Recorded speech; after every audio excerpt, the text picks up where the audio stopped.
Hey guys, it's Jason with the Board Game Mechanics, and today we're going to take a look at a game about collecting paintings in a museum. And that game is called The Grand Museum of Art.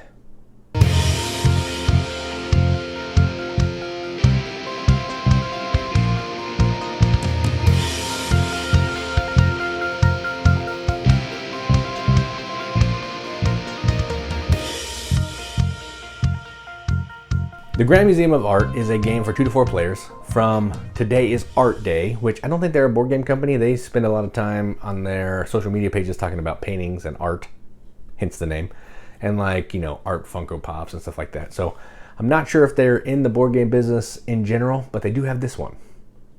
And I asked them for it because it looked cool and I was intrigued. So this is a game about trying to collect different paintings, trying to set up exhibitions with those paintings to score the most points to be the best director of a museum that you can be. That's enough talking about it. Let's go to the table. Check it out. All right, so here's a game of the Grand Museum of Art, all set up for 2 players. So to set up, you're going to give each player one of these player boards.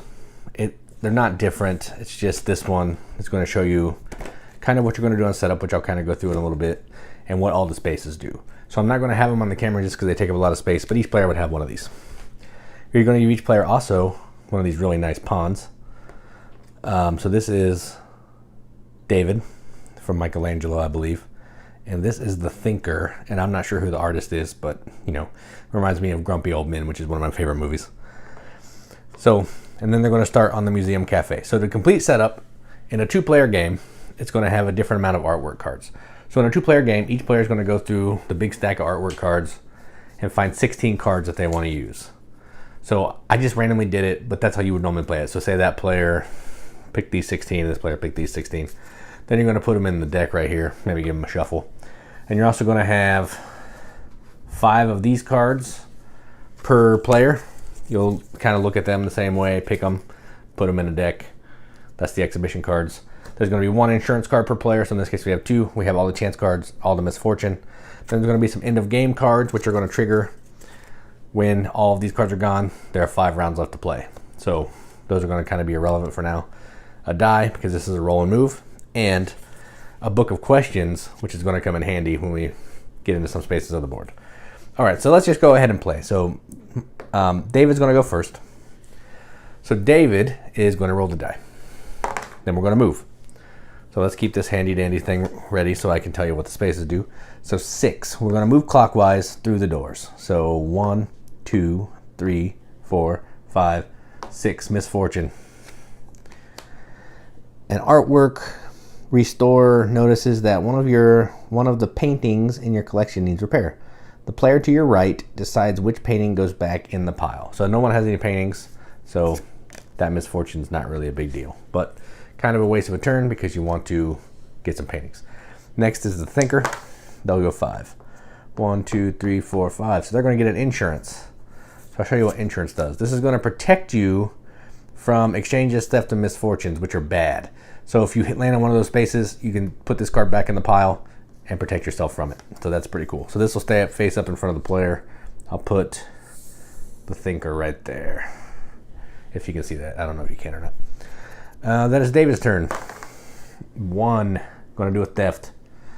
Theft can't do anything. You would take a random art card from another player. There aren't any, so at this point, another wasted turn for David. Thinker, 3, 1, 2, 3, acquisition. All right, so there's 2 ways to get artwork. One is an acquisition, which you're just going to draw the top card. The second is the art dealer space, which you're going to look through here, take any card that you want except for a wild, and then you have to answer the question for that card in the book. You get the question right, you keep the card. Get it wrong, card goes back. But on an acquisition, because you don't know what you're going to get, you just get it randomly. So we're going to get the Birth of Venus for the Thinker, which is this card. Just put that down here. Oh, this is the Thinker too. So we'll just put that over there. Then it's David's turn. 5. Chance. So they're going to get a chance card. Roll the die again at the auction of your choice. Good luck. So you can hold on to this. If you lose an auction, then you can cash that in. And this is how the game is going to progress. Let me show you a couple spaces because I don't want to play through the whole board, but I just want to show you a couple phases. So you saw misfortune, you saw insurance, you saw artwork, you saw the acquisition. So art dealer, let's just go in here. So let's take this one. So say this player lands on an art dealer. They want this card. So they have to look in here and find Arnolini portrait. Hopefully they're in alphabetical order, that'd be nice. Let's see. So I'm looking through this book here to try to find this one. I'm not sure where it is. Not at the front. Oh man. I'm so bad at this stuff. Arnolini portrait. Got it. All right. So here you have two questions here. You can answer the smart question or the silly question. You answer either of those, you get the painting. So let's say I'm going to answer the silly question because I'm terrible at art. So true or false? This woman is pregnant. So you look at this picture, you think, I don't know, is that woman pregnant?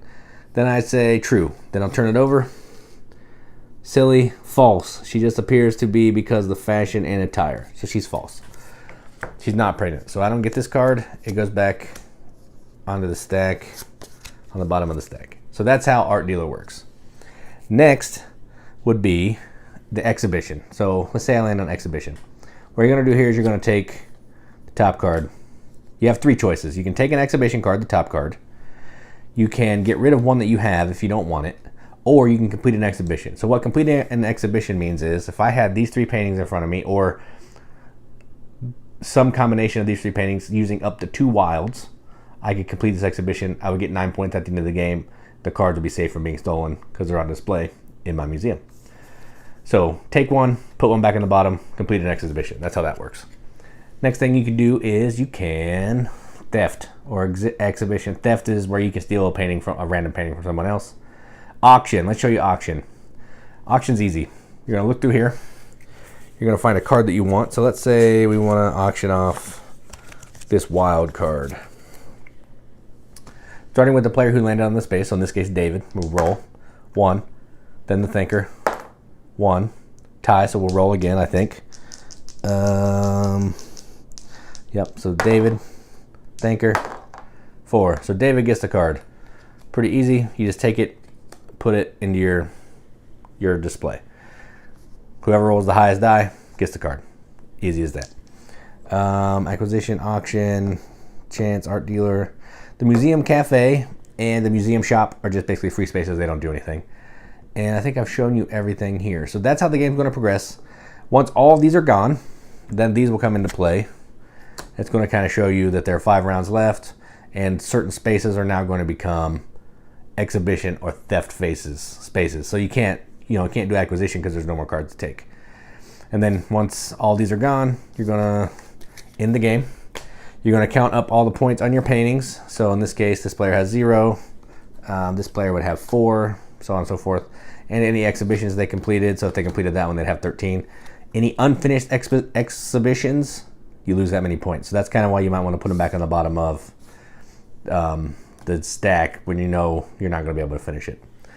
Another cool thing is some of these exhibitions have the same paintings. So people are going to be fighting over the same paintings, which is where theft and exchanging comes in a little more handy. I didn't show you exchange, but you can exchange one of your paintings for someone else's, which is kind of cool. So that's how the game works. So that is the Grand Museum of Art. Let's go up the top, see what we think about it. All right, well, that was the Grand Museum of Art. Yeah, so this is a roll move game, as you saw. I don't normally love those, but in this case, I wanted to review this company's game because I like it when companies who don't do board games put out board games, and that's cool to me. They're trying to branch out, get their hands into a bunch of different territory, use this as maybe an education or a learning game because of the questions in this book here. You know, you're learning stuff about each of the paintings as you're playing, and I think that's cool. So let's talk about the production. So the board you saw in the overview kind of looks like a clue board a little bit. You're moving around the outside.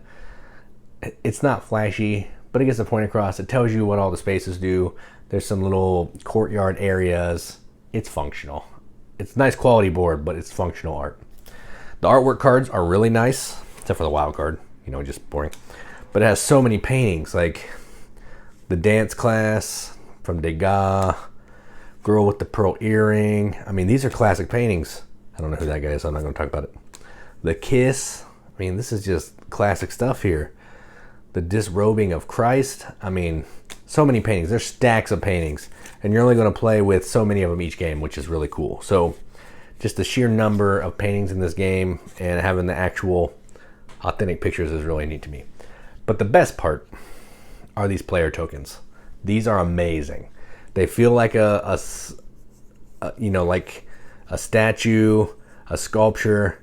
They look like a sculpture. They're really cool. So there is David, which I showed you earlier.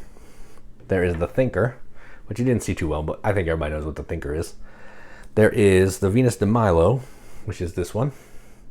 And then I'm not sure about this last one, so I need to look that one up. Victory of Samothrace. Basically like a headless angel, which is really awesome. These are amazing. They're huge. They feel great. They're heavy. They don't fall over on the table. So good. Like, that is the production. These did not need to be these. These could be pawns. Most other companies would have made these pawns, but these are amazing. Like, I cannot complain about this at all. So let's talk about the game. So first, the rule book is not great. So I had to piece some of this stuff together about creating the exhibition deck and the art deck. It doesn't say if they're supposed to remain face up. It doesn't say, you know, it's just not as clear as I would like it to be. Granted, it's a roll and move game. You land on a space, you do the thing. It's just I wanted that part of the setup to be a little more laid out and maybe have some pictures. That would have been cool. But outside of that, the game's really easy. You're just rolling a die, landing on a space, doing what the space says. Normal roll and move stuff, think Monopoly, Life, Sorry, all that kind of thing. Rolling, do the thing. It's a set collection game, trying to collect different paintings, which I love. So that makes this a little bit better than a normal roll and move to me, because I love set collection. So you're going to a space trying to get the paintings you need for your exhibition, because if you can collect that whole exhibition, it's worth a pile of points. But if you can't collect it, you're going to lose a pile of points. You got to keep that in mind. So yeah, it's a fun game. It's not something that I'm going to want to play all the time, just because it's roll and move. And it's not even roll and move where I can pick the direction I want to go. It's roll and move and go clockwise. If I was going to play this, probably I'd house rule it that if you can roll and move, you can move either way you want. So if you want to go backwards, you want to go forward, whatever, just move that many spaces. I think it gives you a little more decisions. You can kind of see what's up in front of you and what's behind you and go where you need to go. It's kind of cool to me.